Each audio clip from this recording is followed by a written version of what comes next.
Please stand for the Pledge of Allegiance.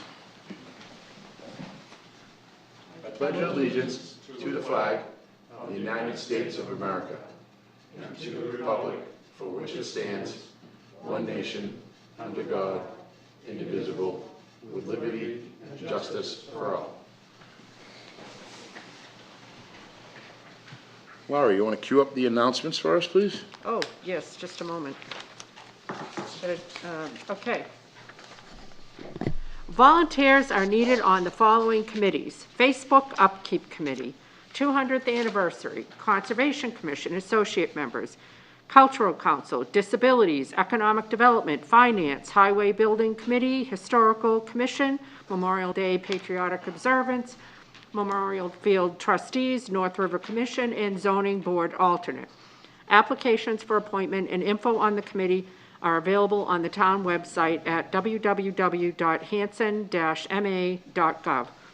Early voting. The town of Hanson will offer in-person early voting for the September 1st state primary at the town hall located at 542 Liberty Street in the town clerk's office on Saturday, August 22nd, so that already passed, and Sunday, August 23rd, which already passed. Then during regular working hours, Monday, August 24th through Friday, August 28th. So get in on it, it's this week. Upcoming meetings: Tuesday, September 1st, 2020, Board of Selectmen. Tuesday, September 15th, 2020, Board of Selectmen. Tuesday, September 22nd, 2020, Board of Selectmen. And recurring theme, Tuesday, September 29th, 2020, Board of Selectmen. Monday, October 5th, 2020, special town meeting. Okay, thank you. So there's one change there. On Tuesday, September 1st, that's voting day, so we can't meet. So we're going to change that meeting to Wednesday, September 2nd. Okay? September 2nd. Yeah, instead of the 1st.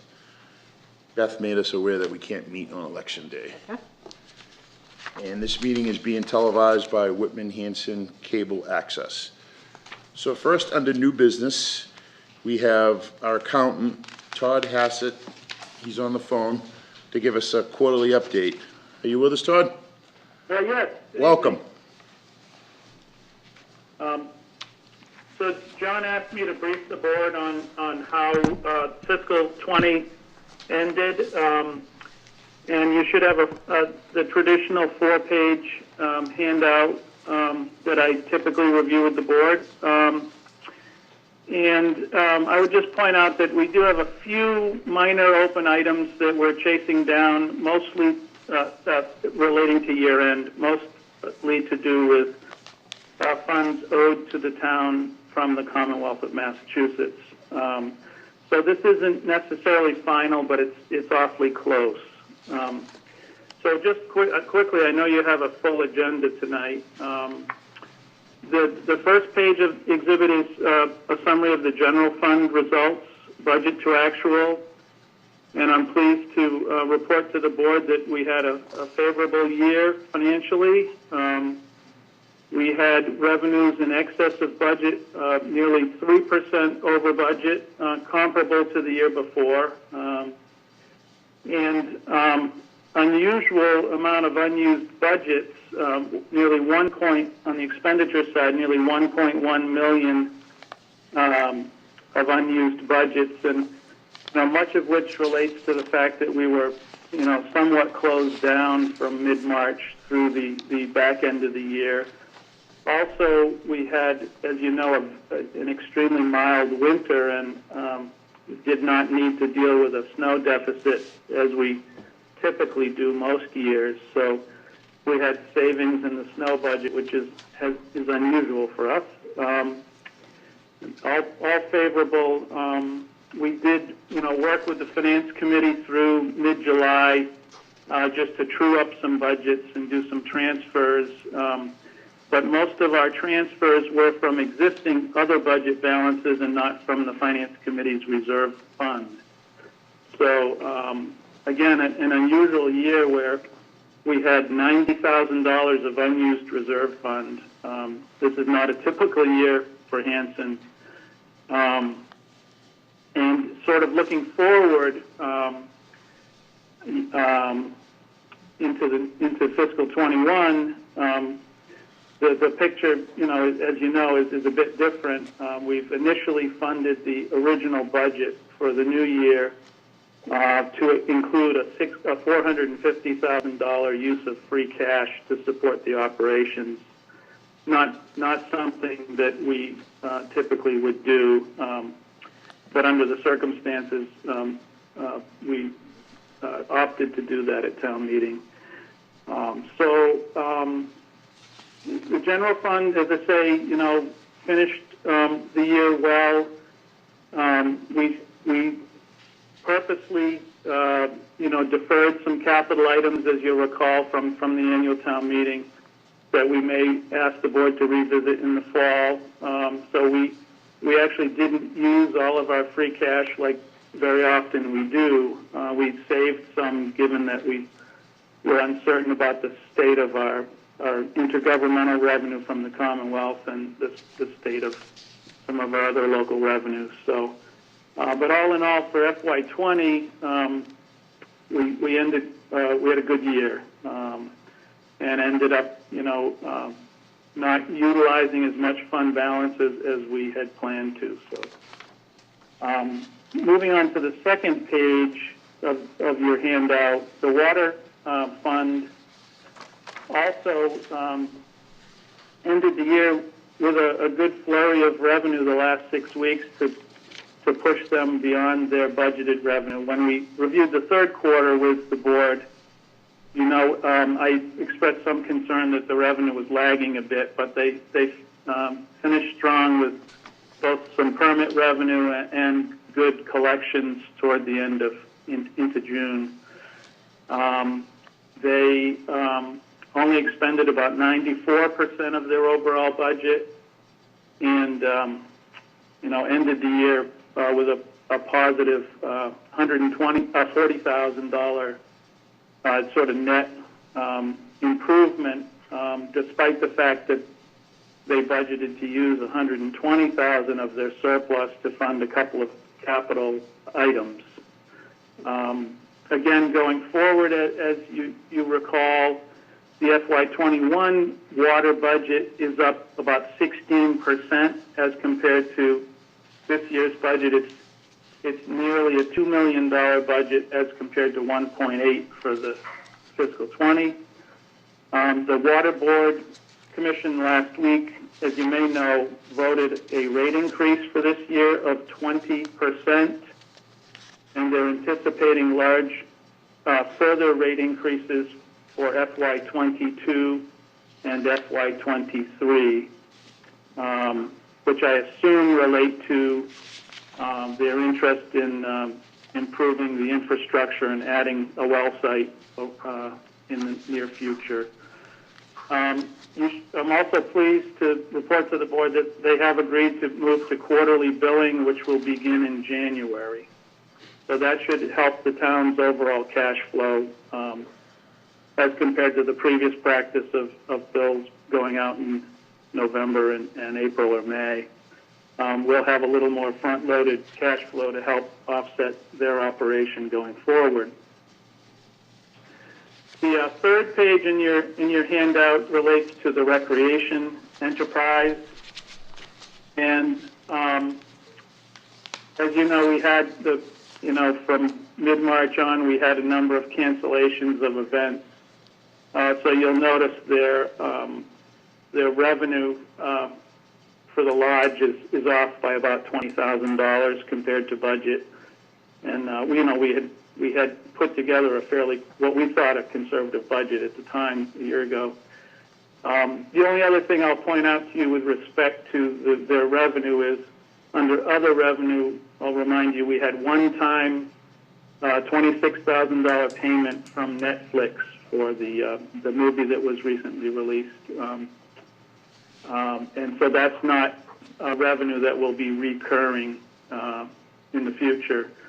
Their spending, you'll see, tailed off because we didn't open the Cove in June, and they really sort of went the back quarter of the year on only as needed expenses. So they were able to mitigate the shortfall in revenue by spending less of their budget.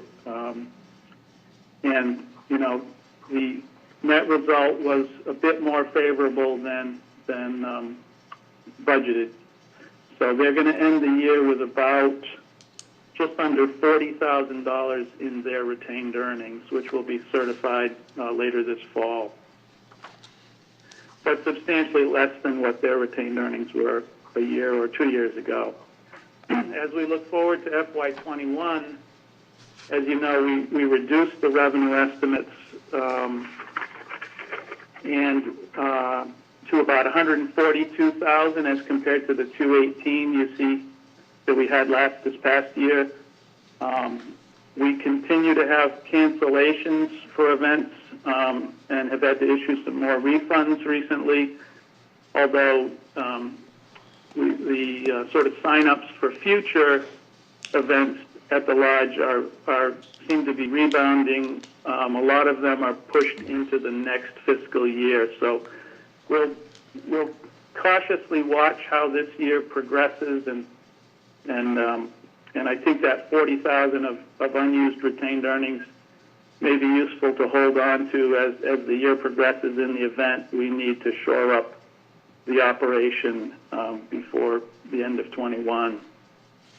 But as I say, it looks like events after that are starting to come in, and hopefully they'll rebound in the following year. The fourth page in your exhibits, your handout, relates to the transfer station. And the transfer station actually exceeded budgeted revenue by nearly $30,000. Most of that, you'll notice, is in the other revenue category, which relates to the 3-year stickers. So again, a little different than Netflix with Camp Kiwanee. The sticker revenue, although we'll still have some on a go-forward basis, the lion's share of it is going to, the way it was set up by the Board of Health, be experienced every 3 years. So we expect a decline in this line for FY21, and otherwise revenues pretty much met budget, as you can see. On the expense side, they had a favorable variance of about 22,000. But as you know, for FY21, our concern is that we'll have a new contract starting in January of 21. So the last 6 months of the year, our disposal costs likely may be higher, and we may need to amend this budget to cover those costs to get through the year. They are going to end this year with retained earnings of about $66,000. So that will be available to supplement their budget before we look at any additional subsidy from the general fund. I should also remind the board that in addition to using the $450,000 of free cash to support the operating budget, we also did use funds, free cash, to support the recreation program for FY21 in the amount of $172,000, and some of that is capital and some of that is operating. And then we used $176,000 of free cash to support the transfer station in the new year. So all in all, about an $800,000 use of free cash, most of which is for operating, not recurring expenses. So it's just sort of a warning flag, if you will, for us that FY22, even despite what may go on with state revenues, will be extremely challenging for us, absent an override or some sort of major change going forward. I also included for the board a one-page, I think it's a separate handout that just outlines for you how all of the various departmental articles, any balances that are being continued where projects or purchases are still underway. And you'll see that's just under $700,000, a variety of purposes, and a substantial portion, over $400,000 of that, is targeted for school-related capital items, which you'll see under the section Department 300, Whitman Hanson Regional. So anyway, I just thought that would be useful information for the board as well. And with that, I would entertain any questions or comments you might have. Matt, any questions? No, thank you very much, Todd. Laura, any questions? Yes, I do. Todd, could you just clarify that we have a balanced budget? Yes, for FY21, Yes. we have a balanced budget. We are still awaiting, as you know, final state aid numbers. We've been given some indication that the unrestricted governmental aid may be level funded, which is better than we had hoped for. But the final state budget is delayed, and we're not sure. We may not be getting that until I'm not sure, maybe November, or certainly hope to have it before we set the tax rate. But yes, we came out of time with a balanced budget.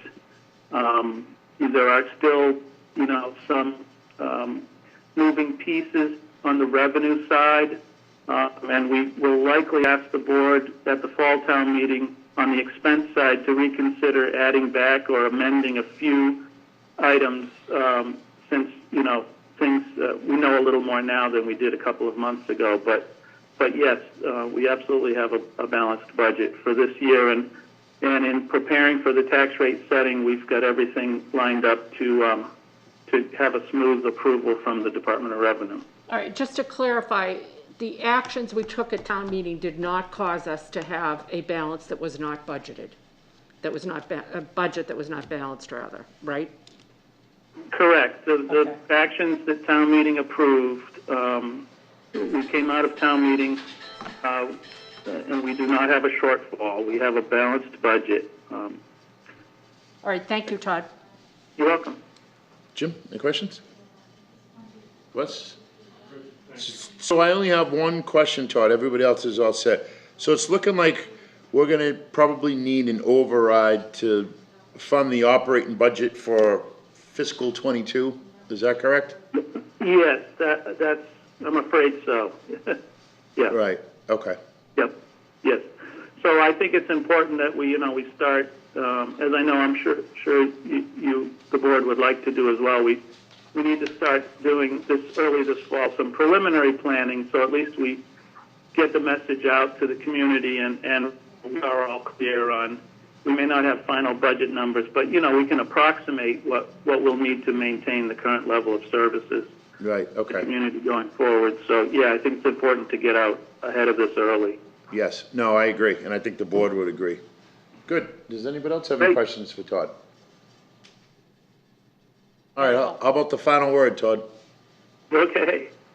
Well, thank you so much. Have a good evening. Okay, thank you, Todd, appreciate it. Have a good Sure, night. My pleasure. Okay, Bye. bye. Okay, next up, we have Chief Thompson. You want to come up to the podium? Is that easier for you?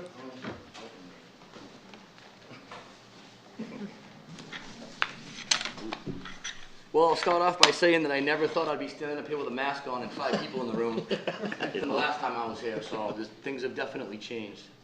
So, I'm here to give you guys a little overview of the fire department, what's been going on. I'll be brief. Today, we have about 1,229 calls for service, which is about average over the last 5 to 6 years. We have multiple calls 15% of the time, and that's important because what we're seeing is when that first ambulance goes out the door, before that other ambulance comes back, we're having another call. So that's important for us to maintain our staffing at 4 people at all times. I did an average, in 2015 is when we took the biggest jump in calls.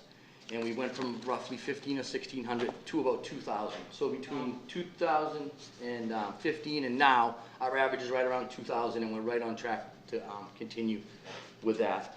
And again, the staffing that we have is, I would say, adequate for our town, and it's something that we need to continue to do. The two biggest impacts that we've had this year, obviously, is COVID-19 and the transition to the Regional Old Colony Communication Center. So I'm going to touch on that, but before I do that, I just wanted to go over just some basic stuff like our buildings. They're in decent shape. Our buildings are pretty old, but we have an aggressive maintenance program that's done with a combination of outside vendors and our firefighters. So they're in decent shape. We've maintained them, we've upgraded, so I'm comfortable with that. Since I became the chief, I've always felt it was important to have a plan in place to address future needs and try to work towards them. And one of the things that has been brought up in the past, and I think we need to address, is possibly some type of feasibility study. The building itself is in great shape, but I think we need to look at down the road either reconfiguring or doing some type of renovation that will make it good for another 50 years. And I think that we could do that with the structure that's already there. But it's something that, again, we need to plan for. I think we need to do that study and then, plan for it 5, 6, 7 years out. So any questions on the buildings? Good. Our apparatus is in good shape. Again, we have an aggressive maintenance program, testing program, and the fact that we've been fortunate enough to get support for our capital plan has allowed us to purchase vehicles when needed. We've also got some grants to help the town out to offset.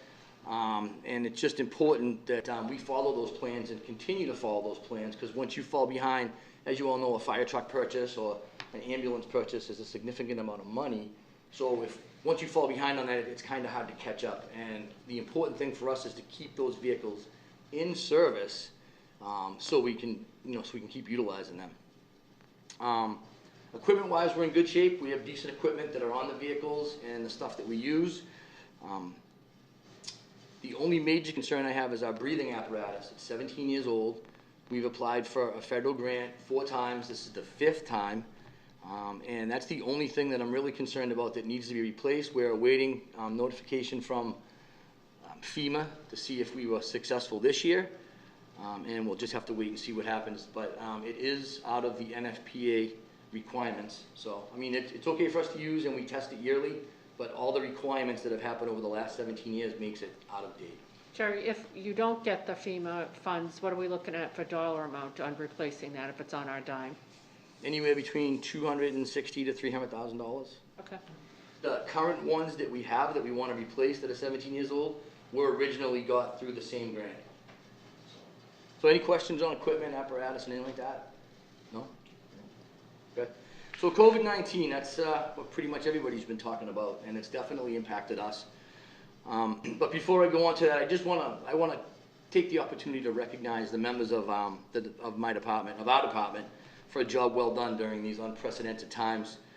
Ever since the start of this, the guidance that we would get on how we're supposed to handle this changed weekly, even daily sometimes. And our members did a great job adapting to this. The command staff did a great job, and the firefighters worked really hard to allow us to provide our residents with the best service that we can, all while minimizing the risk to everybody. We needed to minimize the risk to the people that we were taking to the hospital. They needed to minimize the risk to themselves, and then obviously when they went home to their families. So a lot of things changed in everything that we did, and they really did a good job, and we continue to do the same thing. It slowed down a little bit. A couple of numbers. Since March 1st, we transported 68 suspected cases of COVID and 14 confirmed, but I want to point out that there could have been more confirmed that we don't know about. So just a little bit, those 68 people that were suspected, that's full Tyvek suit, goggles, gloves, all the way to the hospital, come back, 30 minutes to decontaminate the ambulance. So it was something that we really had to, it changed everything that we did, you know what I mean? So just wanted to point that out. We also have a medical control doctor out of Brockton Hospital who was invaluable. We calling him at 10, 11 at night, asking him questions on certain things and how to basically protect our staff. We might have had a staff member that had some type of symptom. We would look to him on what we should do and guide. And so he's a great asset for us. And our medical control is through Brockton, so it was good to be able to utilize him. But it pretty much affected all aspects of our operation. I mean, from the ability to purchase simple items like PPE, to cleaning supplies, to having any training or drills. I mean, it's still affecting us now. We're trying to ease back into it. But it still continues to impact us today, and I think it will for the foreseeable future, so. And I know that it's affected everybody also, so. Any questions regarding the COVID? I mean, we're gonna continue doing what we're doing, and the guidance still continues to change. Do you still have a tough time getting PPE? We're very lucky from the state. We were able to jump on, Deputy O'Brien was really good on this. We were able to jump on the state. We have a good stockpile now. What we're really finding a hard time is getting cleaning supplies, simple supplies like Lysol, stuff that was available to us before. We can't get it. So we're buying, say like 5-gallon jugs and making our own. But I hope we're okay for PPE, but you never know, you know what I mean? Some of the stuff's still hard to get, but we have a good stockpile. And MEMA has been great to the state to be able to get all department stuff. We just went and picked up, I think it was like 2,000 masks, so we'll be in good shape for a while. Let's just hope it doesn't surge again. And are we getting some reimbursement from the CARES? Yes, all that paperwork's been submitted, and Todd has done a great job trying to get whatever we can. Unfortunately, in my opinion, it looks really good, but then they want all this paperwork, and some stuff that we thought was gonna be reimbursed is not. It's not eligible. But we're doing everything we can to recoup as much as we can. I just want to say also, Jerry, I know you guys have been extremely generous with your defogger or your fogger or whatever the heck that machine is with, which has saved us a lot of money. And I just want to recognize that. And also, although it wasn't, critical to people's, physical health, I also want to recognize that during a very bleak period, your guys and the police were doing birthday party things, which I know was a little bit controversial, but you know what? It helped people mentally at a very bad time, and I just want to recognize that too. And unfortunately, after a while, we had to put a stop to that due to certain reasons, but yes, we were able to do that for a while. Yep. So hopefully, we'll see this continue to decline and not come back. So the next thing I want to talk about is the Regional Old Colony Communication Center, and as you all are aware, we moved there on July 1st. I want to thank the board for making the decision to go there. As you know, I was a supporter of it. It was a tough decision. So we get dispatched a little different than we used to, but the transition for us has been pretty good. It has been really smooth with only a few small issues, and the staff over there is unbelievable. Any issue we had was resolved quickly and professionally. So it's been going good for our department. We just got word that they received their incentive grant, which is $1.2 million.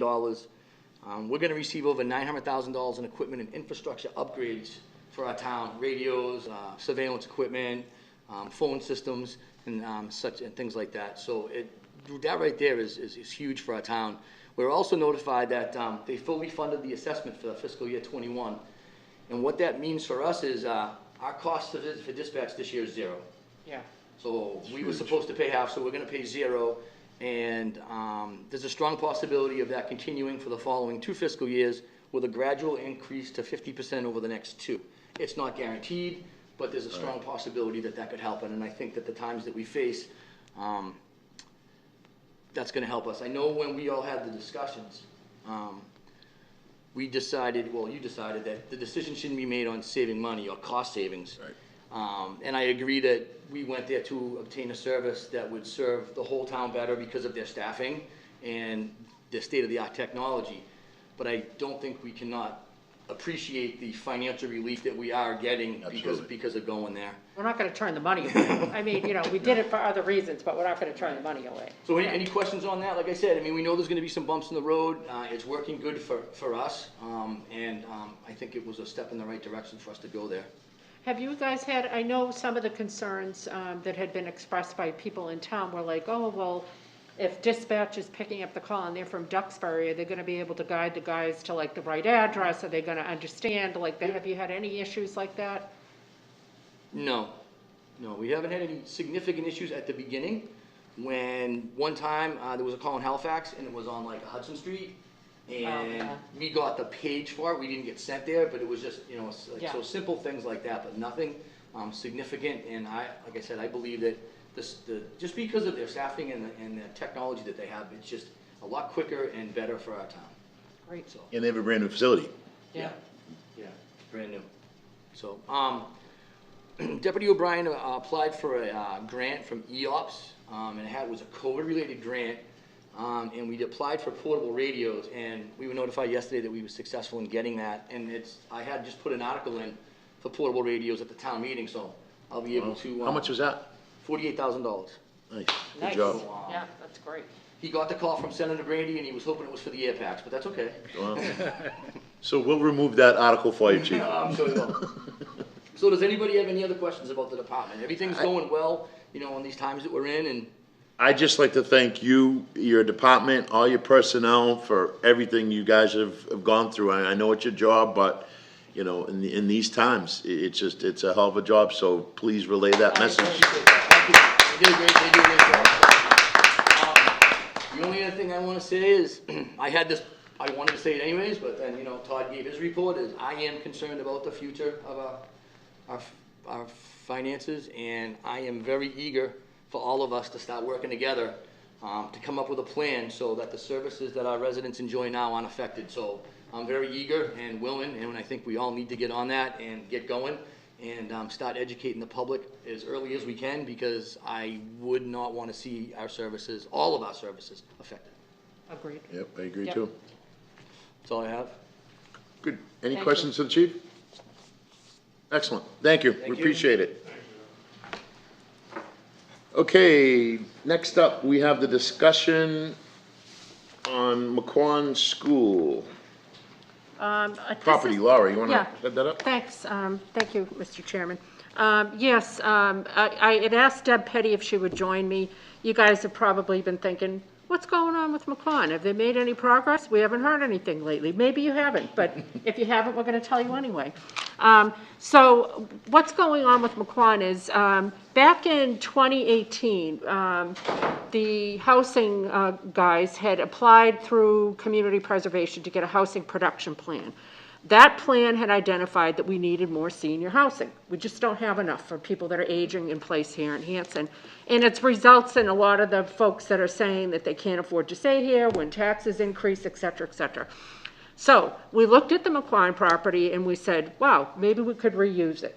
So we shopped it out, RFP'd out to see if we could get a real estate firm that would work with us trying to attract developers to that property and see if it was viable.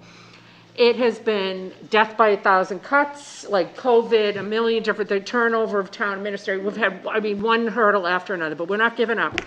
So we kept going, and we're at a point now where we just had a call last week with Keller Williams, who was the firm that was chosen by Mr. McHugh in the RFP, and we entered into a contract with them. They've been aggressively going out and getting an RFI to see what contractors are interested in. And I just wanted to circle back with you guys and just get a sanity check, because we're in very different economic times than we were when we originally talked about this. So I just want to make sure that, we're still on the track here that we had all talked about. I just think it bears a sanity check. So where we're at is town meeting in 2018, 2019, had voted to allow us to borrow up to $1 million to demolish McQuon. We have not obviously done that. The school is still standing, but that's sort of like our backup plan, Plan B, okay? Plan A that we're still working on, just so that we can say in all good conscience, we have tried to reuse this property. We've exhausted every opportunity. That's what we're working on here. And where we're at now is they're about to issue a formal RFP out to contractors. The early returns from what they had done with their request for information indicated that people were looking for the town to invest in a sewer, for the town to, the list just goes on and on of the things that they wanted from the town. And I was like, okay, one more time with feeling, we're not spending any money for somebody else to make money off of that property. Also, I just want to confirm that back in 2019, late 2018, early 2019, we had done a survey, just a general survey out on the town website, and we got a couple hundred respondents, and people, by and large, really just, I would say, I don't think anybody responded saying, sell the property. Everybody said, We want to retain that property. It's right near Indian Head. It's right near the library and the senior center. We want to keep the field. We don't want to give somebody the control of that. It's in this little campus environment. So that was sort of the mindset of everybody. Thinking, people had suggested, if it can't be used for the senior housing, maybe we would do a senior center there, maybe we'd do a library. Both of those groups have talked about their need for expansion. The library has hired a consultant who's given them the numbers, and they want to apply for a grant as of January. It was a 5-year wait. But Deb just found out that they've fully funded all of the people that were in the queue waiting for library funds. And so this would allow the library to maybe get that funding earlier, get in the queue earlier for some grant money. The senior center, the way that the library and the senior center have talked about this property is, if we cannot get McQuon to be reused by a contractor who's willing to do all the infrastructure, sewer, blah, blah, blah, all that stuff, then we will move and tear it down. If we move and tear it down, the library is looking for a new spot, and the senior center is willing to stay at the library and reconfigure it, okay? So the reason I mention all of this, you might be thinking, well, wow, maybe selling McQuon could solve all of our financial problems, but that is not the case. In talking to Keller Williams, I was a bit taken back when I said, okay, let's break it down. I'm a very simple person. I just want to know, what are we going to make for money? And we were told $800 to $1 million. Yeah, because they have to put on all the work, and they have to do the infrastructure and the engineering plans, and, and if they have to take it down, then, so there's a lot that goes into that. He did say it was the back of the envelope, so, and so I just am telling you all of this because I just want to kind of get a consensus. I don't even know if we need to vote, because we're kind of already, but just a consensus. Do you guys agree we're not looking to sell McQuon? We still want to keep on this track, and then I'll circle back when we decide that it is viable or not viable with whatever plan we come up with. So I say definitely not sell it. Okay. That's not an option. But I do have a question. When you say a contractor is gonna look at it. We're gonna lease it to them. Okay. Lease the property. Okay. And then the building, they could do at their cost, whatever they needed to do, but that would be a long-term lease with the town. Okay, all right, Yeah. good. You answered the question. Anybody else have any questions? I think my only comment is, as we look forward to maybe reusing that property for the library or for council on aging, that we have a comprehensive plan on how to use that space, because Yes. you don't want to keep the administrative side of McQuon right in the middle of that property, and then let's just say, we need to build whatever. Who knows, yeah, And yeah. now you have something that we just invested a lot of money into to build a library or a senior center or whatever, right in the middle of that property, and that we Yep. have to have that conversation. Well, do we take it down? What do we do? Right. So I think agree, and I that's- also would say, Matt, I really can see that a lot of the suggested uses for that property dovetail with what people have suggested for Plymouth County Hospital, trails, blah, blah, blah, fields, all this type of stuff. So I do see a need at some point for there to be a synergy between the groups that are looking at the use of those properties, so there's no overlap, and to your point, it's like a thoughtful plan, okay, this will address these needs, and this will address those needs, and we're just kind of looking at it like from a 1,000-foot view instead of being in the weeds on it, so, anyway. I don't know. Deb, did you want to add anything to the conversation?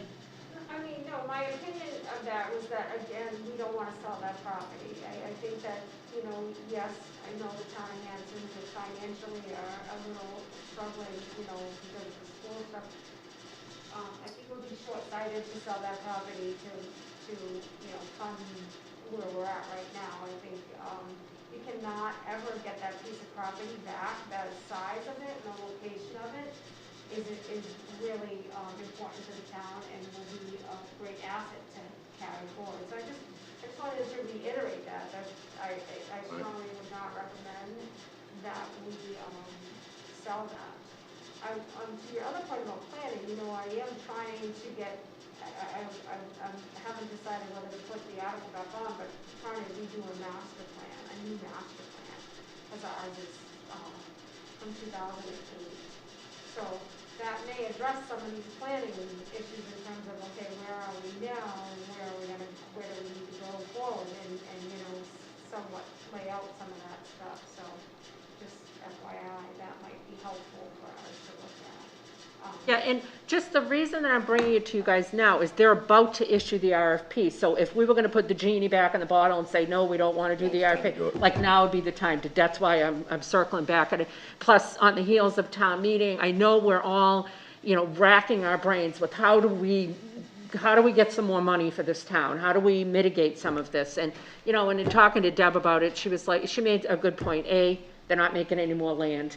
And B, it's a one-shot deal. You would get like maybe one payment from them, but it isn't sustainable, and it's not really going to move the needle overall on what we've got to do to get No, revenue. Keller Williams, they're not charging us. No, they to do what they're charge gonna- out of the If somebody proceeds. went in Yeah, there, then I'm yes. assuming they would Yeah, pay and they would be yes, compensated. Exactly. Yep. Okay. Does anybody else have any more questions? Mr. Boss? You know, in the meantime, do we have any kind of figure? I know it's only minimal maintenance, but what are we spending each year just to keep the building going? I don't know that. Do you know, John? I don't know, I could I'm find sure out. Todd You can find does. out for the next meeting. $25,000. I was gonna say, I think year? it's about, yeah, between it's probably- insurance and then the utility, yeah, Yeah, yeah. It's probably not too far off. I'll take a turn. Yeah. No, I'll take a turn speaking about it. Oh, good, absolutely. Sell it. The property? And this is nothing against Deb, I've been saying this since day one, that throughout this whole thing, and COVID just started in March. And I Right. know it's been terrible, but we've been sitting on that property with nothing done. And I know Laura has been trying like crazy, but people aren't responding to her. The RFPs that you put out, people aren't responding. I wonder if you did a survey now about how many citizens would say, sell it. And I know it's a one-shot deal. And I'm not saying I'm totally for selling it, because I think that is a better area for a park that people would use than the hospital site. Because you have to drive up, and then you have, you know, you take a left, and then you're in the hospital site, and then you can walk around. It's right there, and it would be right in the open, and everybody could use it. Now, of course, if the library wanted to use it, that's a different story.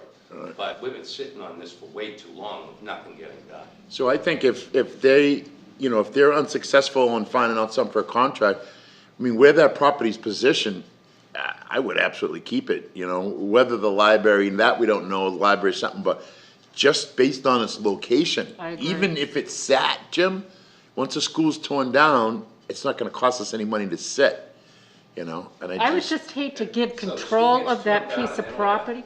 Well, if the school gets torn down, then Then it's just a piece it's of the land same as Plymouth County that the town Hospital, then owns. we've got a blank slate. Great. Yeah, So we own a piece of land that we're doing absolutely nothing. that we can put a library on, Yeah. senior center, or, you know, I'm would you- not saying I Yeah. don't disagree with that. yeah. But how long are you gonna sit on it? Well, after this RFP, then I'll circle back and you guys can say to me, pull the trigger. We've already gotten the permission from the citizens to tear it down and pay for it. Now, those were different financial times when everybody said, yes, we don't mind borrowing $1 million to, you know, to tear it down. So we may want to circle back again and make sure we're getting the pulse of the citizens, because I would hate to, you know, bind people to a decision they made 2 years ago when the world looked entirely different. And that $800 to $1 million is based on people voting 2 years ago. Yes. So it's not 800,000. No, sorry. The 800 to 1 million was what he was saying we would get for a profit from selling that property. The $1 million is what was allocated at town meeting to Tear it tear down. down the McQuine. Now, again, that's gonna need another sanity check because it's been Right. 2 years. I don't know how much it's gonna I cost just think now. down the road, that property could possibly be valuable to the town of Hanson. That's what Deb's For saying. whatever Yeah, reason, yeah. and I don't know that reason, you're right, Ken. you know, and Yeah. I'll probably be long gone by then, No, most Deb of is us probably saying, will. look, it's a campus, it's key to that whole little area right Yeah. there. If you sell that and give control of that piece of property to somebody else outside of the town, they could literally do just about anything within our zoning, bylaws with that property. And it's right next to the senior center, the library, and the school. So I get nervous about selling it, that's just but I want to get a sanity so check. close to another school. Yeah, But I do Well, no, I mean, they agree, couldn't put like a grow facility there. I but, you do know, agree at yeah. some point, we have to, either cut the ribbon or get off the pot. And Well, we will have know. it, we will one way or the other. I don't think it was worded quite that way, Jim, but I think you get the picture. That was a But- mixed metaphor. But we do get what you're saying, yes. All right, good, excellent. Well, good discussion. All right, Thank thank you you, for the Deb. update, Laura. Thank you, Deb. Okay, next up on the new business. Discuss possible articles for October 5th, 2020 special town meeting warrant. John, This was just for any articles that the board thought should be on the warrant. These aren't, we're gonna talk next week about the ones that have been submitted by other people, but Okay. I just wanted to see if there were any that the board wanted me to add. This is the time to tell me so I can add them.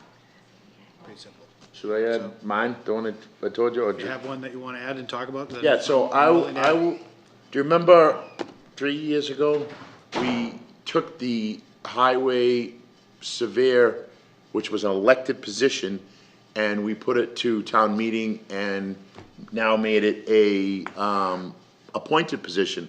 I would like to create an article to do the same thing with the tree warden. I agree. And take the tree warden's position, which is currently elected, and create an article to have that be appointed. Of course, it's gotta go to the state and all that, but, it's something, and, I was on the board back then, we did that, and I just didn't think of it. They probably should have ran concurrent, both of those, so that's one article that, I agree, but now I believe there is a pitfall for the unwary in that, which is, and I 100% agree, and I'm not saying this changes my mind at all, but I believe when you move that position from elected to appointed, you are required to have a certified arborist. John, is that right? Yeah, oh, you guys both know. The wording okay. is our Yeah. arboriculturist, I think it is, whatever that is. Arborist, Is that an, yeah, is that so, certified arborist. a tree person? And just to kind of give a quick history behind why that is think about the tree warden in colonial times. It was someone to be a mediator for cutting down a border tree between two properties or whatever. And it was just a mediator. And nowadays, the tree warden has really evolved to, do you cut this tree down because it's hazardous? Do you, responding out to emergencies out in the middle of the night? And I think that we really do need an arborist Yep. making those decisions, just not an elected position where it's just, oh, I got the most votes out of this election. So I think it would be a really good move for the town to move in that direction. I agree, but are we paying enough of a salary to expect an arborist? So that may be, you're not gonna get an arborist for $3,000 a year. okay. What are we looking at? Well, we've had those discussions, cause, Matt's right, but I think there might be a way around that. I'm not saying we're looking for a way around it, but we don't have the money to fund an arborist in a small town. So maybe we can look at like we did with, the IT. building, agent. Building Yeah, inspector, and shared split. Maybe we get an services. arborist between 5 towns and we split the salary, we're gonna have to think outside the box on that, But Matt's right, these days you really need an arborist, but on the small town of Hanson, we can't justify putting an arborist on staff, So maybe there's another town that has an arborist, that we could use when we need them, or something, but. Well, and I think one thing that we should look into too, to your point, Jim, is can we afford it? But also too, how much is our tree warden, how many hours does a tree warden in Hanson require? And build off a budget of how many hours is the tree warden using? Yeah, that might be tough to determine, because it depends on how many storms. Well, that's what and I'm the that's what phone I'm just saying, calls just from of an average. Residents, Right. yeah, so you'd have Just an to, average, you know what I mean, and I think that's really important data to have. Yeah. To make a budget, is how much of a service are we using? Because regardless if we're going to join 5 towns, they're gonna say, well, you're using him how much? 10, 20? right, yeah, they're gonna wanna know, right, so So they I can think- figure out the percentage that we're gonna pay. Right. Yeah, so so that's a discussion down the road that we should definitely have it, but that's the only thing that I can think of. If you guys have any more articles that pops up Well, to your head? similarly, it's all about trees here in Hanson, because we lose electricity if somebody sneezes. Stump grinding, up at Camp Quaney, I don't know if we've got money or not, or if we don't have money or whatever, but I know it needs to be resolved, and if we don't He's have money. gonna talk about that in his town I have administrator it on my report. town Oh, administration okay, report. all right. Good, man. talking about open space, one thing that I would like to see, maybe it might be too soon for this town meeting, but maybe for spring town meeting, but just to get it out on the radar, is to kind of reorganize open space, the Trails Committee. Yes. I think we need to really have a hard conversation about who is managing our open space, because if we do keep McQuon, now we have more open space, who's overseeing that? You know, yeah, the Board of Selectmen is seeing the permissions, but we're not out there actively saying, oh, there's illegal dumping or We're not whatever. grooming the trails, we're not, So yeah. I think it'd be great to not recreate, but reorganize open space to include trails, because I think there might be some interest in, you know, revitalizing the trails and whatnot. So I think that's one thing, maybe not for this town meeting because it's just too soon, but for the next one. Okay. Anybody else? No? Okay, so the next meeting, John, we'll go over what else that you have. That's all right. Okay. All right? And does he have do you have a list of stuff we didn't, to Todd's earlier point, that we didn't fund, that we might Yes. want to find, you'll go over that the next meeting? Yes, or- that's the next okay. meeting. Yep, I'll have great. whatever we have. So, Good. Okay. All right, next, annual appointments. So we've been waiting on this one. Greer has been working extremely hard to shaping up this list over the past probably couple of months, right, Greer? It's been a little while. I knew I was home when we started discussing them, that much I know. With all you guys' help, so, thank you. I looked at it, I don't know, did everybody else look at it? Did you, Mr. Bloss, did you notice anybody that's, No. already I think- deceased on the list or anything? Not this time. Not this time, okay. I think Greer has collated a real list. I tried very hard. Yeah, the only thing I changed was, 200th anniversary committee was typically, was a 3-year appointment in 2018. But given the fact that events may or may not move into this current fiscal year, I can't imagine it would move beyond that, so I changed. Wes, I think Audrey had said they were planning on doing them next year, right? Yeah, obviously, moment. yeah, I know, like, we all have crystal balls, but, you know. And I don't think there's any legality. I understand. I think it's a Parks and Fields committee, Ken. Dad, I'm sorry, what was the question? Committee, Parks and Fields, not commission. Committee. And it seems to me, I just noticed. Yes, Parks and Fields Committee. I don't know if there's a legal difference between, it doesn't really. You are correct. But if it's just a typo, it's just a typo. I can change that.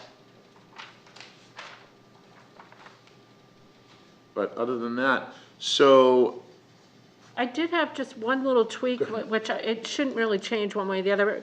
But on community preservation, I believe Phil Clemens is appointed by the Conservation Commission as their representative.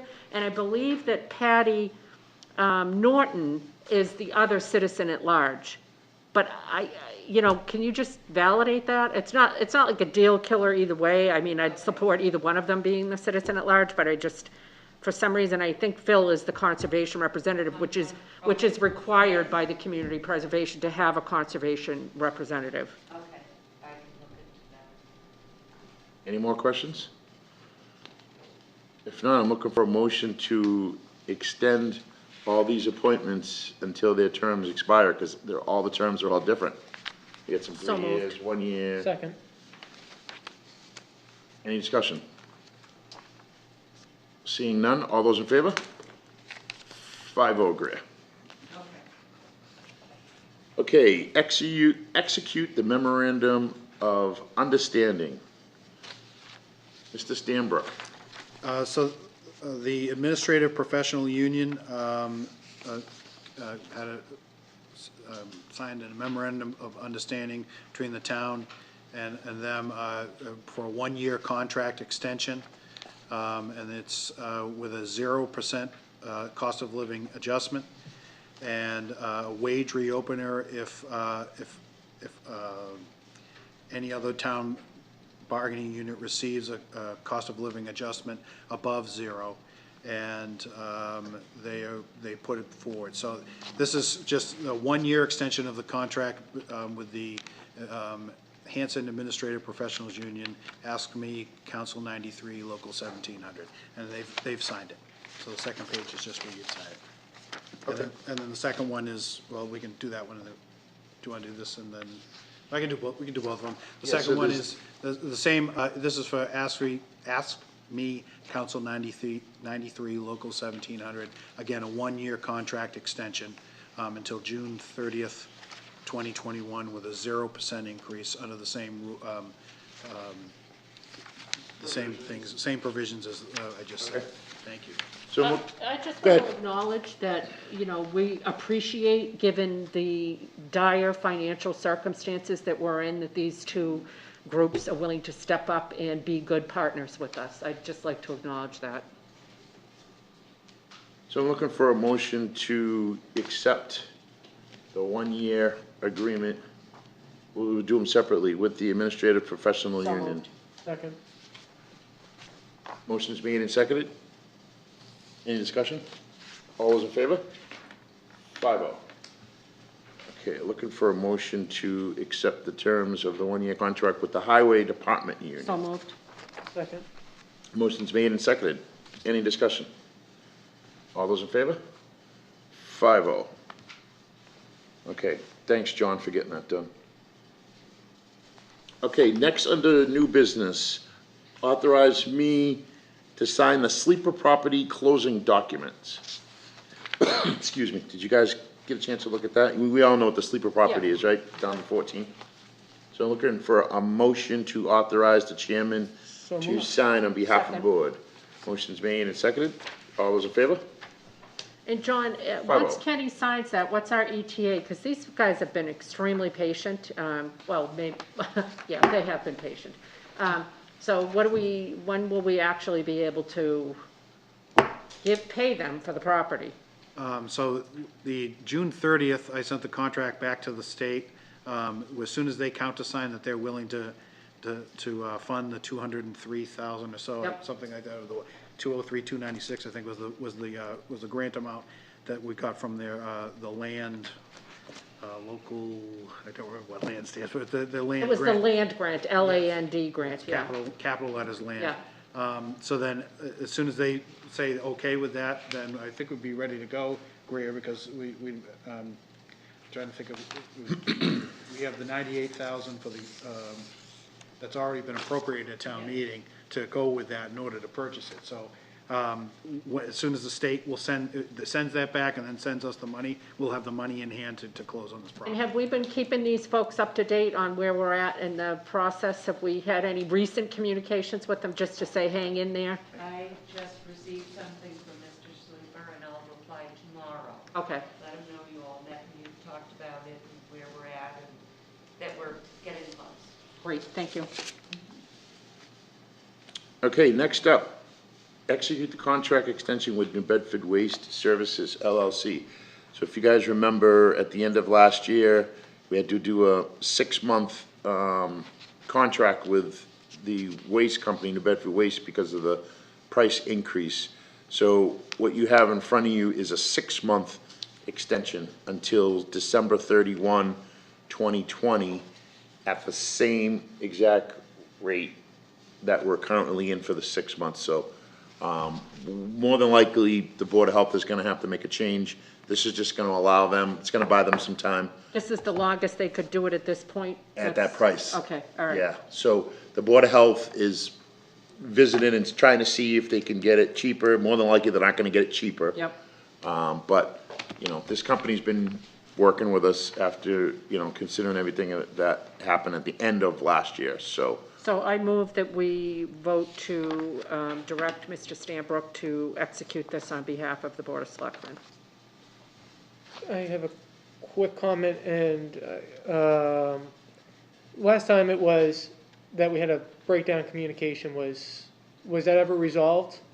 Or was that just kinda, well, we tried contacting you guys and we Well, never if you heard it. remember, that was with the Board of Health that they had the breakdown, so I don't know that we ever got a, So what, I think just to be on the safe side of things, maybe require a certified signature. Just if they have to change their terms of agreements, maybe a certified signature, just so we're not caught into. so you saying tweak this to just say, and in the future, if you are going to correspond with us, we would like it by certified mail? just some sort of protection, and you know what I Yeah. mean, and check with, feel free to check with Kate and, see what she would say to that, but, I mean, it just feels like, last time it just was, we tried, oh well, Yeah, and I would hate for us to see us in the same I predicament. mean, I agree, I would go a step further and say the communication needs to be with the town administrator. You know, if there's something that's gonna change on here, they need to let the town administrator know, so then he can ultimately let us know. Yeah. You know, the health agent and the Board of Health doesn't make these decisions. You know, so, John, is there some way that we could authorize you to sign this with a tweak to say, to whatever the pertinent section is of the contract, that in the future we would require that you and the Board of Health be told, and that it be sent to you by certified mail? So that could be something that we could tell Jay Tallerman, our Yeah. town council, to express to their council. Yeah. That what happened before can't happen Yeah, again. are you familiar with what happened before, cause I realized you weren't here. I was at the. Basically, in a at the end, nutshell, if I remember the cost increased, and they're saying they notified us through email, and Matt, jump in if it's wrong. They're saying they notified us, we never got it, and so what Matt's saying is, listen, if there's gonna be a change on here or anything, they need to notify us either certified mail, which I agree with, but I say a step further, they need to notify you right away. You know, if it's something, so, anything to do with the contract should be done between you and them, not the Yes. Board of Health. When it comes to picking up and doing everything else they do, go through the Board of Health. When it comes to dollars and cents, it should go through you. I was able Not to to steal your straighten, thunder, Matt. I was able No, to straighten that's that fine. out, so I dealt with it a little bit, when Yeah, it first came up. just better communication, I think, is what he's trying to say. Okay. So I'll instruct our legal counsel to say that to their legal counsel, that next time that can't happen again. Yeah. Okay. And the timing wasn't great, it was like literally in between Thanksgiving and Christmas. And put it in the contract as an addendum. And addendum. Yeah, I agree with Matt. So so we're not sitting here in November saying, I sent the email in October, you guys didn't get it, No, I think it's a great idea. you know, so.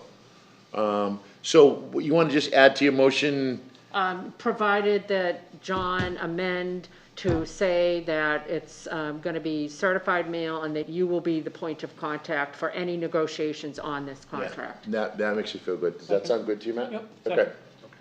All right, so the motion's made and seconded. I think we had enough discussion. All those in favor? 5-0. Okay. Thank you.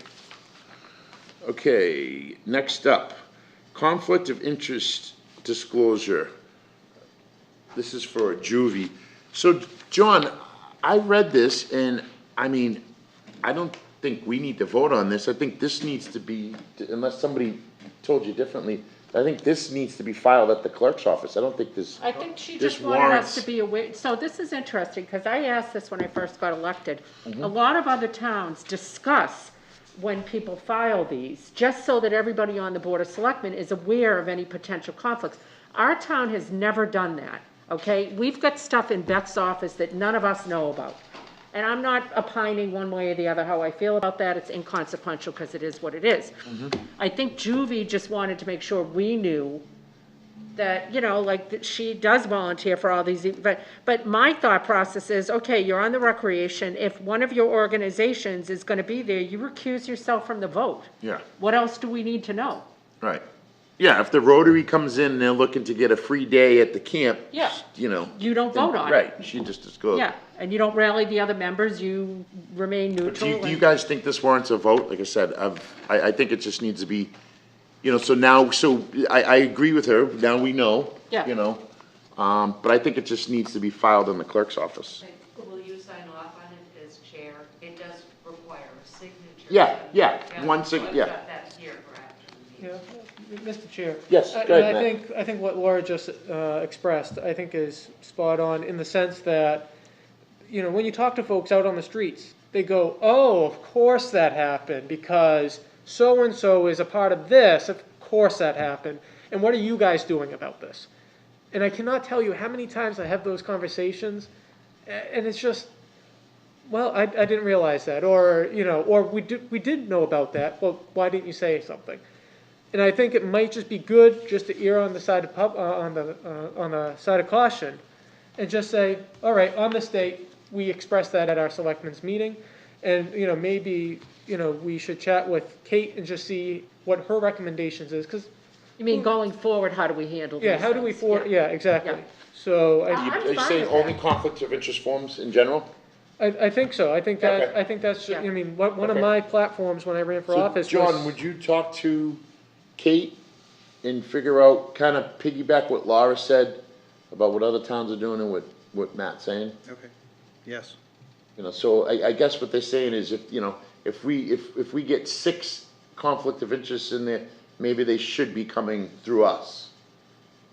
In one of the municipalities I worked in for full transparency, they always came to the board. And what did the board do? They would say, okay, you know, we don't have an issue with this, and the person is not going to make any kind of substantial gain from this. Yep. And then the chair would sign it. Okay, I mean, that seems easy breezy, you know, yeah. And just the opposite of that, I'm used to not ever, this never came up at a Board of Selectmen's meeting. Interesting, it's so it too- really is this- handled all it is. different ways, So- yeah. So, Yeah, we've never, since I've been here, we've never. I looked at these agree at with all. Matt, though, this comes up a lot where people think there's shady things happening, and in fact, they're not. So if they're not, let's just be transparent Yeah, about it. it's not a big Yeah. deal. I think we can do that. I mean, how many of these are we gonna get in a year? Probably not a You lot. know, and if we start getting flooded with disclosures, that's a good thing, because that means we have an abundance of volunteers. Yeah, So, okay, that sounds good. So yes, I will, sign that, Greer, if you remind me. Yes.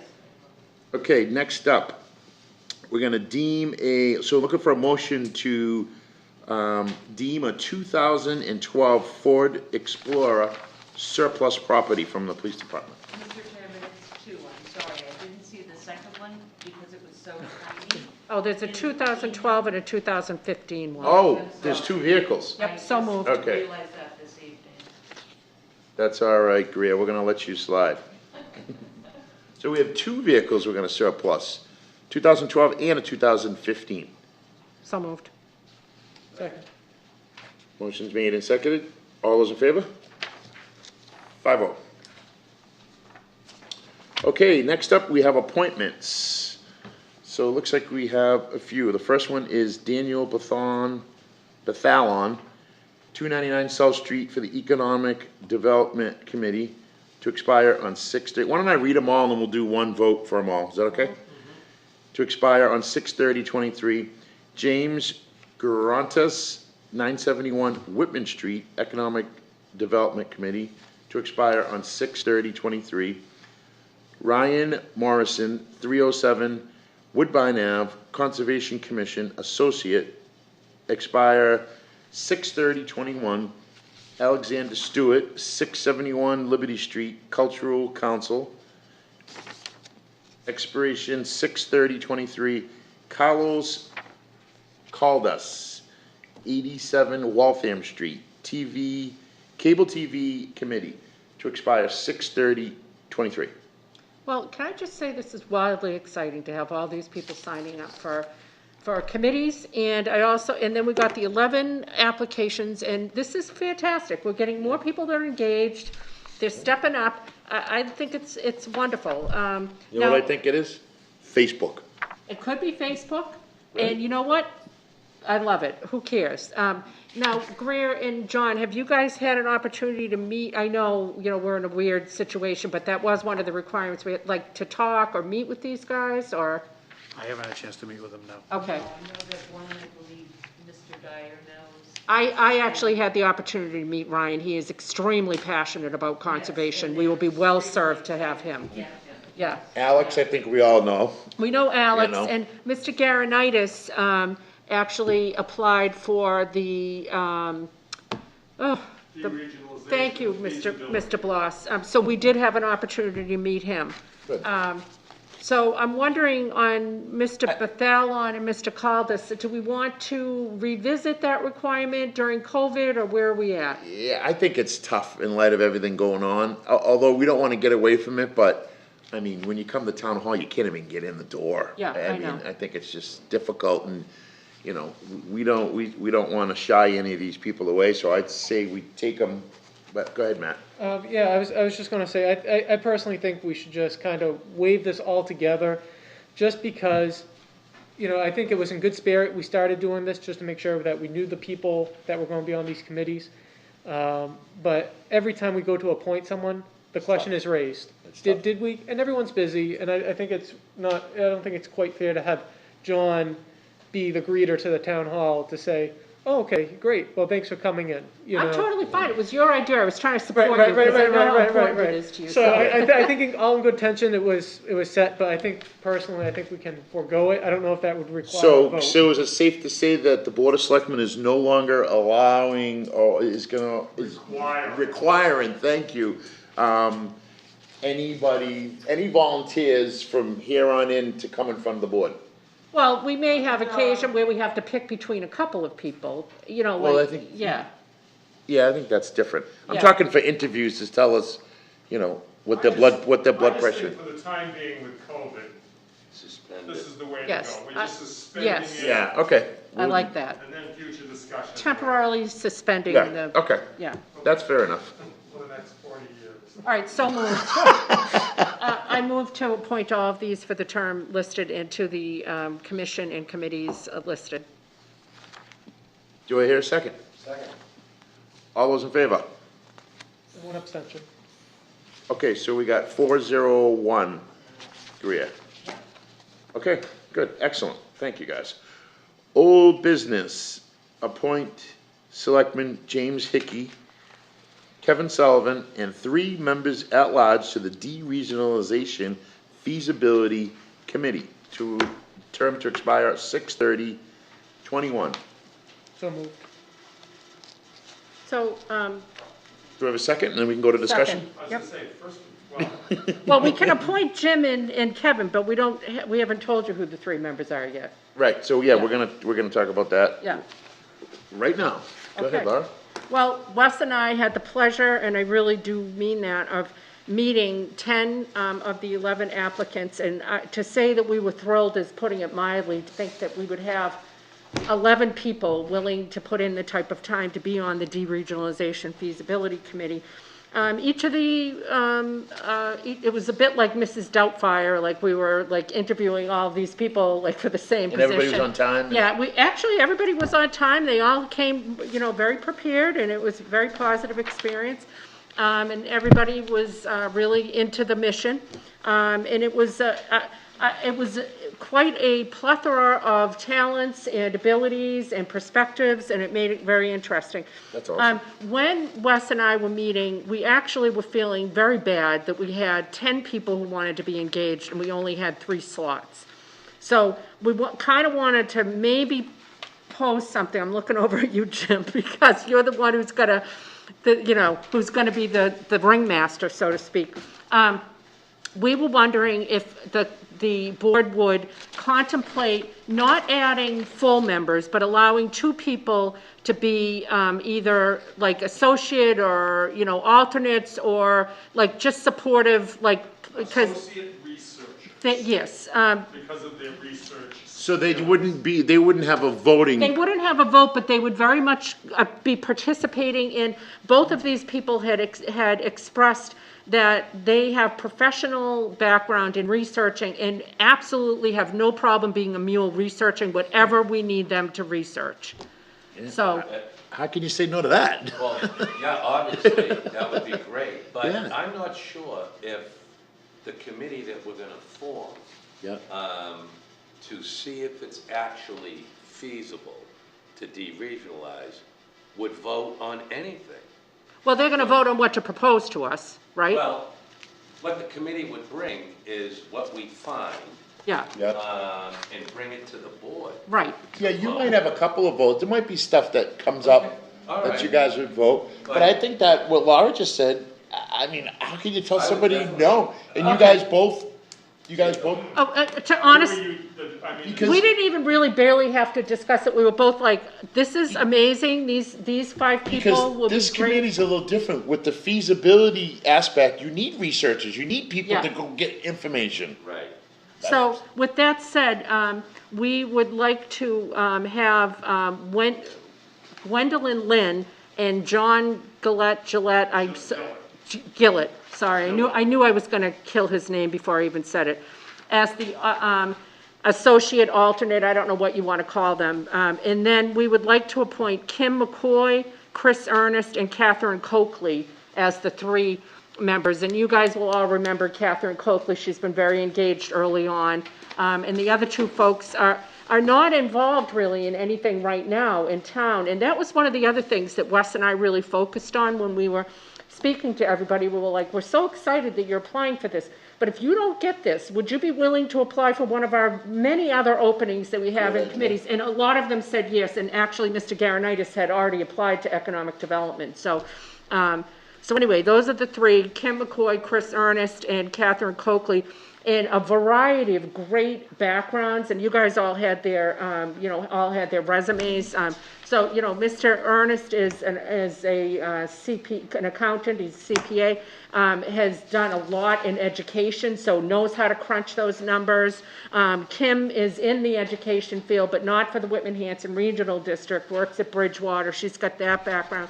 And Catherine is retired, but as I said, has been very engaged early on. In fact, a lot of times she was the only person in our audience here at the Selectmen's meeting. She's been to nearly every school committee meeting, and it's something she's very vested in. So those were good 3 members, and then the other 2 as the alternates or whatever we're calling them.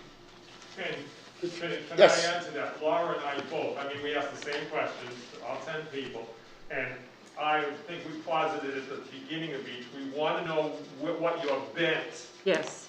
is. Going into this, you must have at least an idea what you want out of it. The 3, really the 5 that we chose, Very neutral. so neutral, and one of them, I won't say who, I tried to pin well, I'm just assuming you, and that person was like, you are totally wrong. Yep. You are wrong. I'm going into this so neutral, I want to learn what's possible and what's not, but that's all I want to do, I want to learn. Yeah, and I do want to apologize, there was a little hubbub.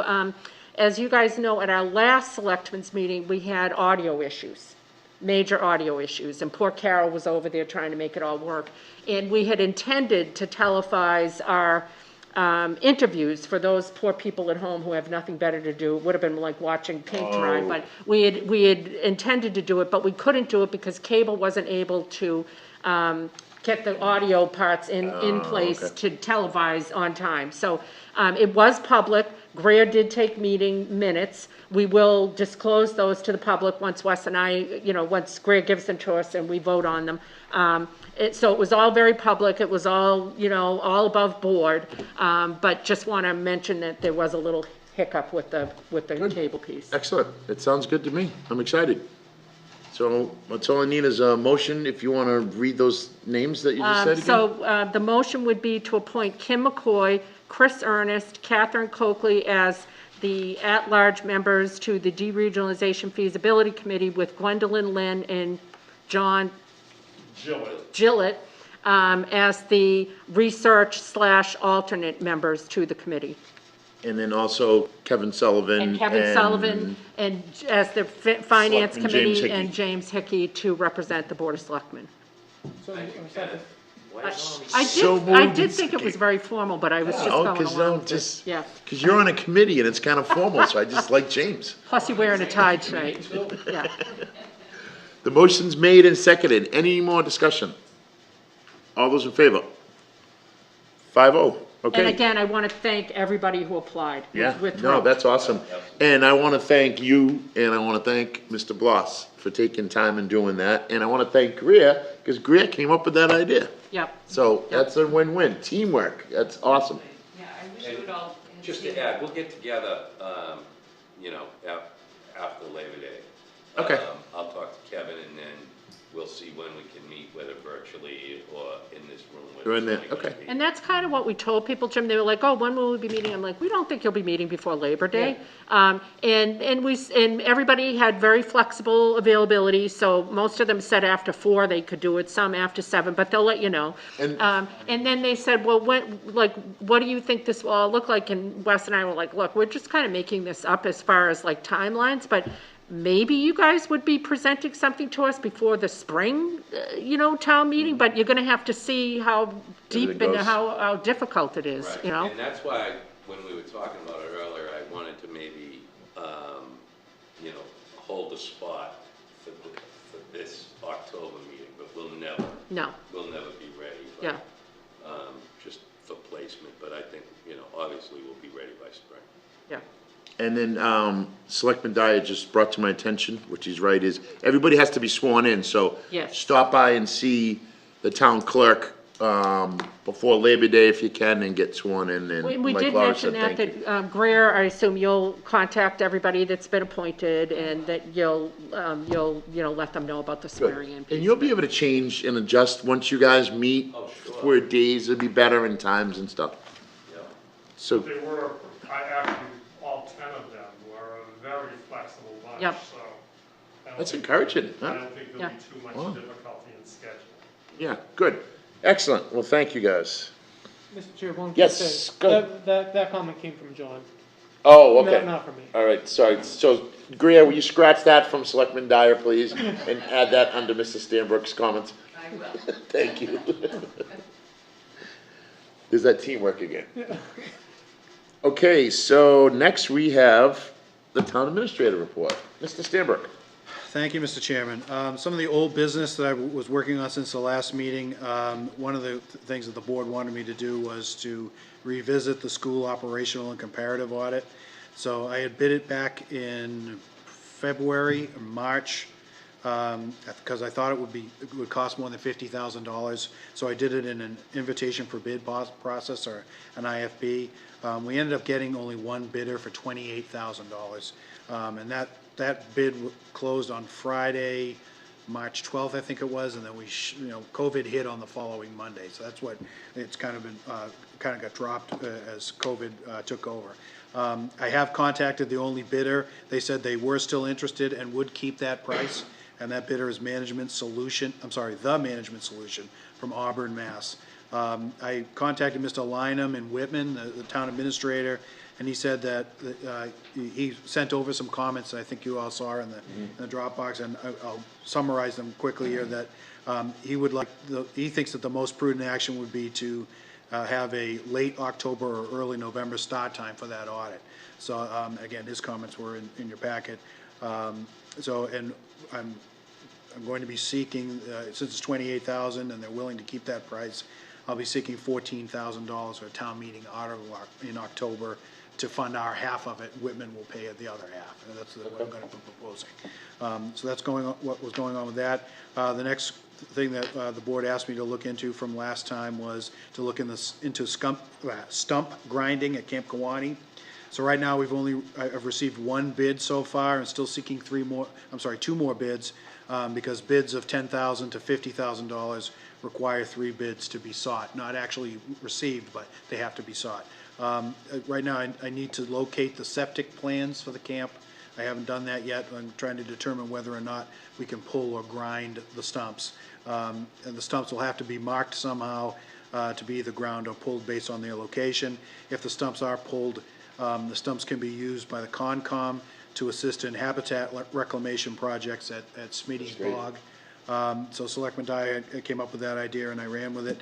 And I contacted Concom member Phil And that saves you Clemens money, John, from disposing them, because you have to pay to get rid of to them. discuss the Yeah. So matter. that's a good idea. So Phil Clemens liked the idea, and we may have some savings. He was saying that it usually costs some money to haul them away. Sure. We can use them in our reclamation project on John, I Smitty's think Gil Bog. should have those septic plans, because it was fairly recently redone. Oh, yeah. Yeah. We so- better have the septic plan as Yeah, much as we paid for Well, that. I'm being, yeah.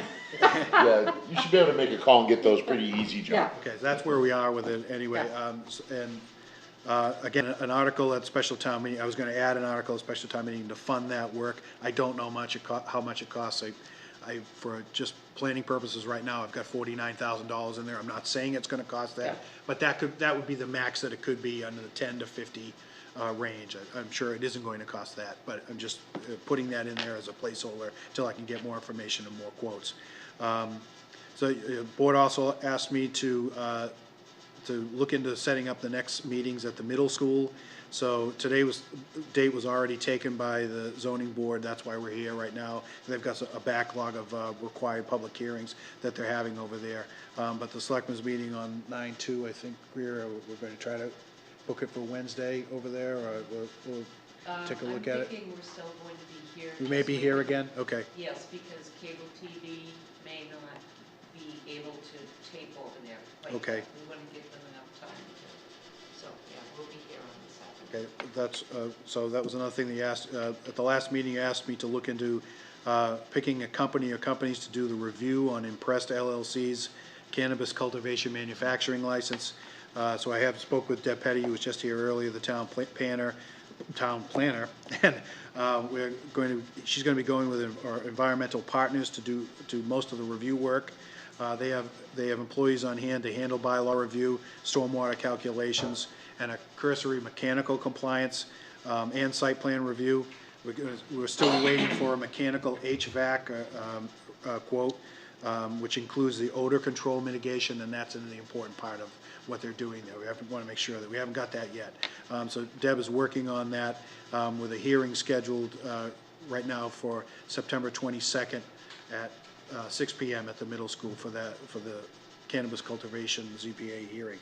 And you also asked me last time to look into proper signage posting at Camp Kiwanee. The signage has been posted properly at the camp, so that got taken care of. And finally, for old business, you asked me to look into giving each person that gives the town a gift, to give them a written thank you from the town. And we had a department head meeting today, and I got that word out to everyone. Everyone realizes that now anyone that gives a gift to the town, and please keep giving wherever the camera is. We'll take it if you're willing to give it. Thank you very much for doing it. And they will be getting a written thank you from the town. So everyone has got that. So that's all the old business that I think we had. Some quick new business. So Todd Hassett had given you a list of the articles. Again, if you remember, the special act that created the Hanson Town Administrator position required me to give you some, give you a breakdown of quarterly articles and give you written progress. So I gave that last time, and I was going to hold it because I wasn't sure what Todd would talk about. So I'm just going to quickly give some stats on the outstanding articles.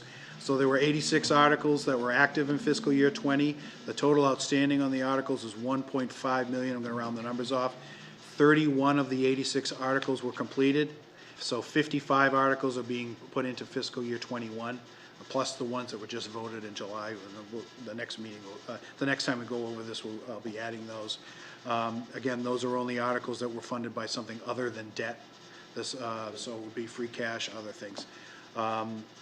The 41 town-related articles were outstanding, 18 were closed, and that outstanding town articles was $375,000.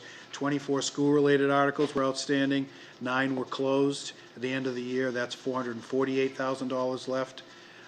8 community preservation committee-related articles were outstanding, none were closed. They have $179,000 and change, and I'm rounding. 12 water-related articles were outstanding, 4 were closed. And the total outstanding on water is $500,750, and 1 recreation-related article is outstanding, and that was not closed, and it had $19,000. Again, the books aren't completely closed, as Mr. Hassett said earlier, so there might be some change, but I don't think so. This is probably where we're going to end up on these. On August 17th, the treasurer-collector Gene Sullivan solicited bids for an $800,000 bond anticipation note, or a BAN. Ban's a temporary borrowing until long-term debt financing can be arranged or a loan can be paid off. The $800,000 ban was comprised of $400,000 for the fire truck and $400,000 for road engineering off the McQuan Street Route 14 project.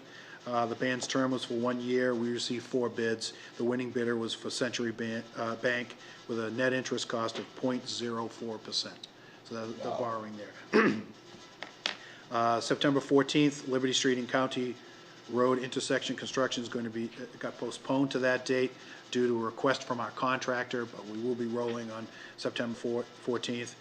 People that are watching that would like more information, please call the Hanson Highway Department at 781-293-2822. Hanson's Eastern Equine Encephalitis, or triple E risk, has been increased to high. The Board of Health's posted a notice on the town website, www.hanson.ma.gov, and you can read it there, and you can look for the red banner that says risk level for EEE raised and field closures. And the DESE, the Department of Elementary and Secondary Education, formally approved the amendment at town meeting of Article 5 to have fiscal year 21 be on a 50-50 basis. Fiscal year 22, again, this was the school budget amendment to the agreement between Whitman and Hanson. Fiscal year 21, a 50-50 basis. Fiscal year 22 went to full statutory method of coming up with splitting the costs. Again, the DESE formally approved that, so that is something that happened. And then the next meeting will be September 2nd, because September 1st is primary day, and special town meeting warrant article submissions and review. The logistics, perhaps with the town moderator and the town clerk, we could talk about that then. And then my 6-month review, which has technically gone past, was the next thing that was on there. And that was it. Thank you very much. Good, excellent. So it does a So I know we long-winded. briefly talked about this the other day at the McQuon meeting, and I can see now we're actually getting people onto this Economic Development Committee. So I know you got a few other things to do, but, you know, can we get, and it's a town administrator committee, but we've got a lot of activity going on down at Main Street, and we've also got a lot of potential activity with recent properties being purchased and what have you. And I'm just hoping we could reach back out to the people that were on the Economic Development Committee and reconfirm it was like Don Ellis, or, you know, so it should be somebody from like planning, the assessor's office, the planner herself, maybe like conservation, and then the 2 people that have applied, but I'm not sure how many citizens at large are supposed to be on that committee, so, because I know Deb said she was aggressively looking for grant money for Main Street, and she's been doing a lot behind the scenes, but she, like she said to us the other day, she doesn't really have anybody to talk to about it, because it's not really a planning activity per se, it's more like Board of Selectmen. So I was just wondering, you know, if we could think about getting that popping. Find out who's supposed to be on there, and I'll reconstitute the committee. All right. Okay. I'm looking for a motion to go into executive session. Up, did you want to approve? minutes? Up. Thank you. Approve the minutes. Looking for a motion to approve the minutes for June 23rd, 2020. So moved with gratitude towards Shirley. What did you say? With gratitude to Shirley for writing them up. Shirley's doing a great, yeah, I love Shirley. I second that motion. Yep. All those in favor? 5-0. You know what screwed me up? It says town administrator report twice on there. That's what screwed me up. Well, I can say it, let me go over it again. Yeah. That's okay, In the John. beginning. One more time with feeling. So now I'm looking for a motion to go into executive session to discuss strategy with respect to negotiations with non-union personnel. So moved. Second. Motion's made and seconded. Roll call. Mr. Dye? Aye. Aye. We are now in executive session to convene to go home after. Not to return. Not to return.